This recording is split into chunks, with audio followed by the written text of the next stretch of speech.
Assalamualaikum warahmatullahi wabarakatuh. Dan salam Malaysia Madani. Salam perkenalan dari saya yang petah bercerita ini. Rugi jikalau kawan-kawan tidak mendengar cerita saya. Jiran itu ialah dia, menjadi tajuk cerita saya pada hari ini. Suila merupakan seorang ibu kepada anak tunggal yang bernama Jason. Perangai Jason yang tidak gemar bercampur gaul sangat tidak disukai oleh Suilan. Jason suka memerak di rumah dan tidak suka keluar bersosial dengan anak-anak jiran yang lain. Hal ini memusingkan ibunya.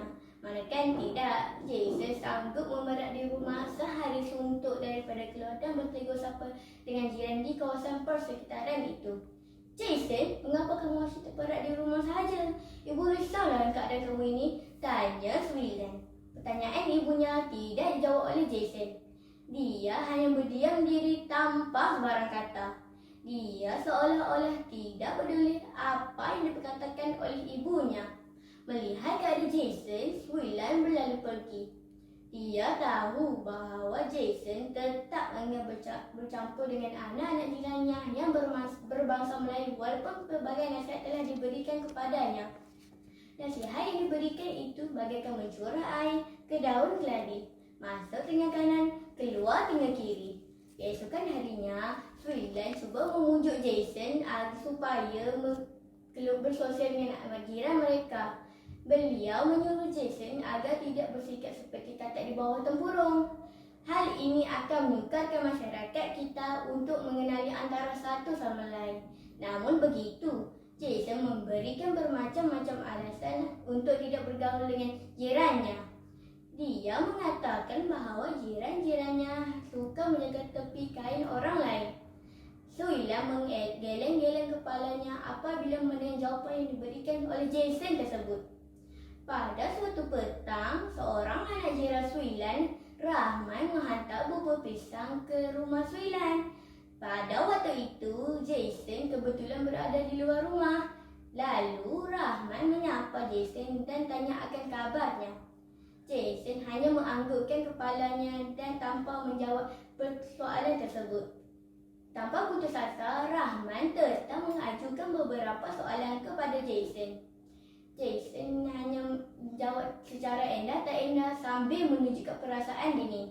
Selepas memberikan bubur tersebut, Rahman berlalu pergi dengan perasaan kecewa. Pada suatu hari, dengan takdir Tuhan, rumah Jason telah terbakar.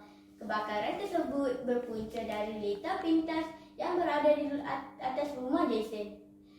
Seluruh kampung gempar dengan akan kejadian tersebut. Mereka tergesa-gesa pergi ke tempat kejadian tersebut. Tolong, anakku di dalam rumah. Suilan teriak sambil menangis.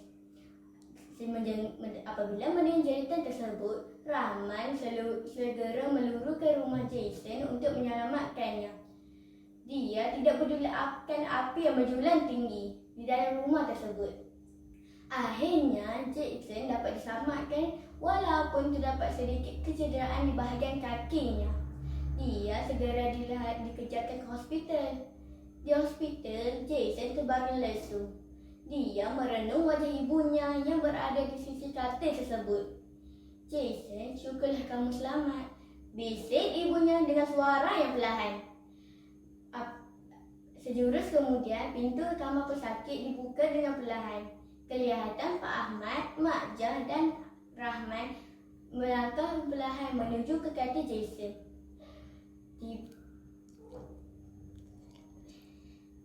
Suilan tersenyum melihat mereka dan menjemput mereka duduk. Tiba-tiba Jason bersuara, Rahman, saya minta maaf, saya menyesal.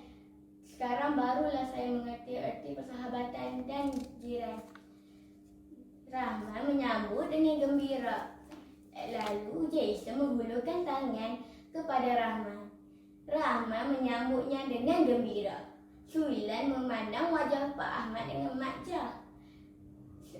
Suilan tersenyum apabila kini Jason telah berubah sejak mendapat kerakan baru dari berlainan bangsa. Rakan-rakan pengajaran yang terdapat daripada kisah ini ialah kita perlulah bersikap tolong-menolong dan mengambil berat antara satu sama lain, terutamanya jiran tetangga. Selain itu, kita mestilah menerima dan bergaul dengan jiran tetangga walaupun daripada pelbagai bangsa dan agama. Sebelum membunuh diri, terimalah pantun dari saya.